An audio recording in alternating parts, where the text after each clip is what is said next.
vama i dobrodošli nazad na moj kanal. Danas ću da snimam jedan motivacioni video koji će da se odnosi na čišćenje, odnosno na svakodnevno brzinsko pospremanje. Uglavnom ću da vam pokažem kako ja to radim i da mi možda neku da neku ideju novu, kako nešto mogu da odradim lakše, brže i da malo manje rintam po kući. Uglavnom ja svakog dana usisam, džogiram, obrišem prašinu u prostorijama u kojima Vuk boravi, gdje on sam hoda, puzi, liže i tako to.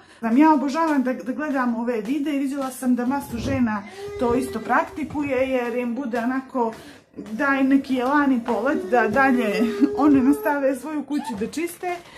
I uglavnom ja neću puno da pričam, pustit ću vam neku muzikicu, vi ćete da uživate i da gledate kako se ja mučim.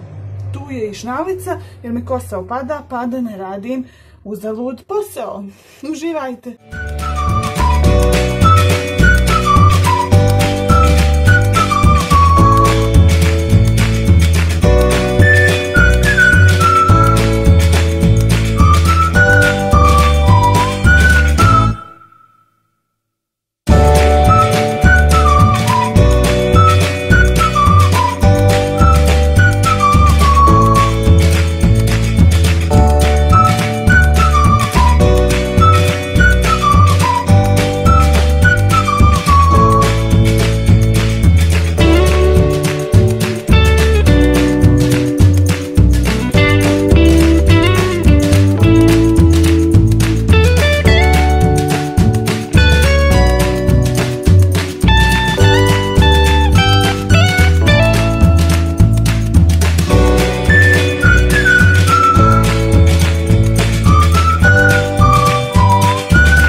Ako vam se ovaj video svidio, stisnite like i pošaljite link nekoj svojoj prijateljici. A mi se gledamo za par dana. Kiss, kiss!